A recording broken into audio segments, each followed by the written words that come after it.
छत्तीसगढ़ की इस संस्कार थाली जहां पर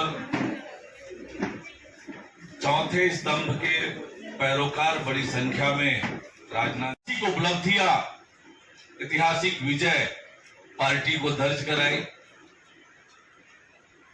और पार्टी के बहुत ही वरिष्ठतम नेताओं में जिनकी गिनती है, सौभाग्य से प्रदेश प्रभारी के रूप में लगातार उनका मार्गदर्शन हम सबको प्राप्त हो रहा है।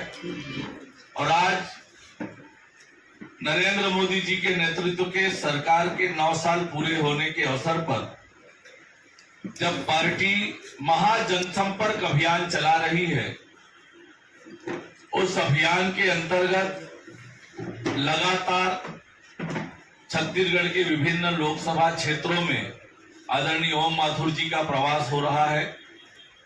कल महासमुंद लोकसभा का प्रवास हुआ, उससे पहले रायपुर लोकसभा का प्रवास हुआ और आज लगातार तीसरे दिन राजनांदगांव लोकसभा के प्रवास पे आपके बीच आए हैं। करेगी क्या नहीं करेगी उस आधार पर भारतीय जनता पार्टी नहीं चलती। भारतीय जनता पार्टी का एक सिस्टम है और ये तो तय है कि हमारे पास सीटें कम आई है पिछली बार। अब आगे क्या होगा उसका थोड़े दिन आप भी इंतजार करते हैं, सारे पेपर आज थोड़ी आउट करूंगा, लेकिन ये मान के चलिए कि भारी बहुमत से हम सरकार बनाने वाले हैं। बीजेपी शराबबंदी की बात करती है, क्या मैनिफेस्टो में पूर्ण शराबबंदी रहेगी? इंतजार करिए मैनिफेस्टो का, क्या रहेगी क्या नहीं रहेगी, इंतजार करिए। ध्यान आ रहा है कि छत्तीसगढ़ में भाजपा बोल रहे हैं कि ईडी और सीडी को लेके आए हैं, उसी से सरकार बनाने की कोशिश कर रहे हैं, जबकि जनता और किसान हमारे साथ है। आपने ठीक प्रश्न किया। आज इनको ईडी और सीबीआई ध्यान आ रही है। मैं आपके माध्यम से जिन्होंने भी कहा उनको कहना चाह रहा हूँ कि यूपीए 1 और यूपीए 2 लगातार कांग्रेस की सरकार रही है। उस समय कोई महीना ऐसा नहीं था जब ईडी और सीबीआई का उपयोग दुरुपयोग जो भी वो कहे वो उन पे छोड़ता हूँ और उनके अलायंस को हर महीने किसी न किसी को अंदर नहीं रखा। उस समय क्या नरेंद्र मोदी हम थे क्या? उस समय तो उनकी सरकार थी, वो कहाँ गई? तो ईडी सीबीआई संवैधानिक संस्था है, इसलिए संवैधानिक संस्था के नाते एक रूटीन प्रोसेस होता है, उस प्रोसेस के तहत आती है।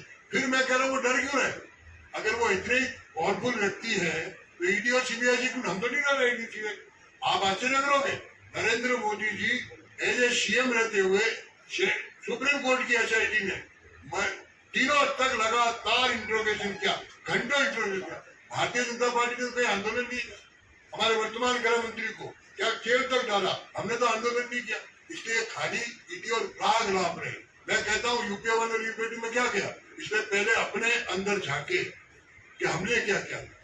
माधव जी देता हूँ सबको, हमें कह रहा हूँ आपको अधिकार देता हूँ, आप कुछ भी कहिए। एक मतलब जैसे कि आपने बताया कि आप छत्तीस विधानसभा का आपने दौरा किया है, उस छत्तीस विधानसभा में भारतीय जनता पार्टी के कितने युवा चेहरे नजर आएंगे? मैक्सिमम आएंगे। देखिए ये पार्टी का एक सिस्टम है। आप पिछले सारे इलेक्शन अन्य प्रांतों के भी देखेंगे तो हमारे 30 से 40% नए लोग आते ही आते, और नहीं तो इतनी बड़ी पार्टी क्या करती? नए लोग आने का, यहाँ कितने नए लोग बैठे हुए, इतने नए लोग आते रहते हैं, चिंता मत कीजिए। और अभी भी जहाँ जा रहा हूँ वहाँ नए लोग खूब जुट रहे हैं मेरे साथ। ऐसा कहा जाता है जहाँ पे आते हैं भाजपा की सरकार नहीं, मेरे लिए नहीं कहा जाता, वो थोड़ा हमारे बेटी ने मेरा परिचय दे दिया। वास्तव में कार्यकर्ताओं की सरकार मैंने पहले प्रारंभ नहीं कहा, जो पहले प्रश्न, ये पार्टी कार्यकर्ता आधारित पार्टी है और इस पार्टी को जिताने वाला कार्यकर्ता है और कार्यकर्ता के बलबूते नरेंद्र मोदी जी भी एक साधारण कार्यकर्ता है। जब 2004 में प्रभारी था तो नरेंद्र मोदी जी एक वेद प्रमुख सीएम रहते हुए। इस पार्टी कार्यकर्ताओं के आधार पे, हाँ श्रेय मेरे सिर पे बन जाता है, लेकिन वो मैं श्रेय लेने के लिए तैयार नहीं हूँ, वो कार्यकर्ताओं की। धन्यवाद। दिया होगा जितने भी हमारे आस्था के केंद्र थे, आप तुलना कर लीजिए 14 से पहले कितने विकसित हुए और आज कितने हुए। इसलिए कोई शब्दों में मत जाइए। मैं कह रहा हूँ नहीं, वो भी यही के जो बात है वही बात है। माधव जी, कांग्रेस धान खरीदी को अमोघ अस्त्र मान रही है, इसका काट बीजेपी पास। मुझे लगता है कि इन सब चीजों का आप इंतजार करना चाहिए। सर बीते विधानसभा चुनाव आप देखिए अपने मुंह के शब्द मेरे मुंह में नहीं दिखाओगे मार के इतना मैं भी जानता हूँ, इतना मैं भी जानता हूँ। जनता पार्टी जो भ्रष्टाचार की बात करती है, ईडी के छापे शायद किसी कारण पड़ रहे हैं। नहीं ऐसा नहीं, देखिए ईडी के एक प्रोसेस है, जिन्होंने किया वो भुगते। मतलब भ्रष्टाचार पर ही छापे पड़ रहे हैं, भ्रष्टाचार पर ही छापे पड़ रहे हैं। तो देश के अंदर में जब लोकपाल कह रहे हैं कि आपको जल्दी बदल दिया जाएगा, अब कोई क्या कह रहे हैं उसका तो मुझे उत्तर देने की आवश्यकता नहीं है। वो पता नहीं अभी और आगे दिनों में क्या क्या कहेंगे, तो जरूरी नहीं होता कि मैं हर चीज का उत्तर दे दूं। तो वो तो उनके पास और कुछ बचा नहीं, क्योंकि वो एक्सपोज हो चुके हैं, रोज नए नए विषय ला रहे हो, तो लाने दीजिए, हम हमारा काम कर रहे हैं। बीजेपी और बीजेपी का रणनीति ये है कि चेहरा नहीं लाएंगे, इस पर आपका क्या कहना है? इसमें रणनीति में कोई देखिए चेंज? कांग्रेस पिछले आजादी के बाद से एक परिवार और एक खानदान के पीछे चुनाव लड़, भारतीय जनता पार्टी एक परिवार की नहीं, एक खानदान की नहीं, एक जाति विशेष की नहीं, एक व्यक्ति विशेष की नहीं, एक क्षेत्र विशेष की नहीं। इस पार्टी को यहाँ तक किसी ने पहुंचाया है, हमारे आम कार्यकर्ता ने पहुंचाया। इसलिए हमारा एक सिस्टम है पार्टी, और पार्टी का सिस्टम होने के नाते हमारा सेंट्रल पार्लियामेंट बोर्ड है, वो निर्णय करता है। अभी यहाँ भी कोई निर्णय नहीं हुआ, इसलिए आप जो कह रहे हो मैं उसको ठीक कर रहा हूँ। यहाँ भी कोई निर्णय नहीं है, हमारा सेंट्रल पार्लियामेंट तय करता है। और मैं लगभग 10 से 12 प्रदेशों का प्रभारी रहा हूँ। ऐसे बहुत प्रदेश आपको गिना सकता हूँ जिसमें हमने नेता तय करके चुनाव लड़ा, ऐसे बहुत प्रदेश गिना सकता हूँ जिन्हें नेता ने अभी कोई नहीं, अभी कमल का फूल लेकर के हम जीतने जा रहे हैं। ये निर्णय हमारा में से किसी हुई है, और पूरे देश भर में इसमें महीने भर ये कार्यक्रम चल रहा है। तो इन दिनों हमारा मेरा ये जो प्रवास है, जो क्लस्टर बने हमारे लोकसभा वाइज, उसके तहत आज मेरा राजनांदगांव आना हुआ है। हम जो 3-4 तरह के कार्यक्रम दिन भर में होते हैं, जिसमें एक बड़ी आम सभा, आप सब पत्रकार बंधुओं से मिलना, इसके साथ लाभार्थियों के साथ संवाद करना, और फिर पार्टी के जो वरिष्ठ हमारे लोग हैं उनके अनुभवों को सुनना और उनसे भी मिलना, इस प्रकार के कार्यक्रम में कुल मिलाकर के पिछले 4 माह से आधे से ज्यादा जिलों में मेरा जाना हुआ है।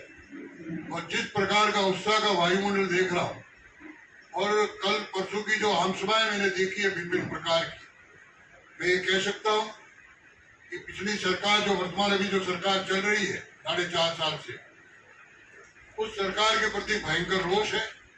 और रोष का कारण स्पष्ट, चाहे महासमुंद हो, चाहे मैं कहता हूँ अपना रायपुर हो, हर जगह देखने को मिलता है। और मैं नीचे तक और 2 तरह का राजनीति को बांटता हूँ, चुनावी राजनीति को, एक पॉलिटिकल काम और दूसरा टेक्निकल काम।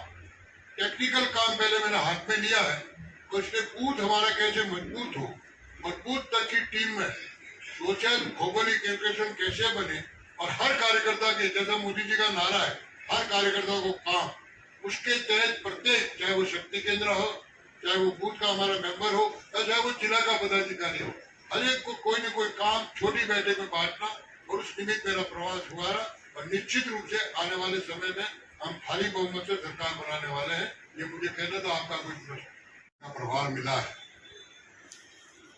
और मेरे मन की जो संगठनात्मक कल्पना है उसके अनुसार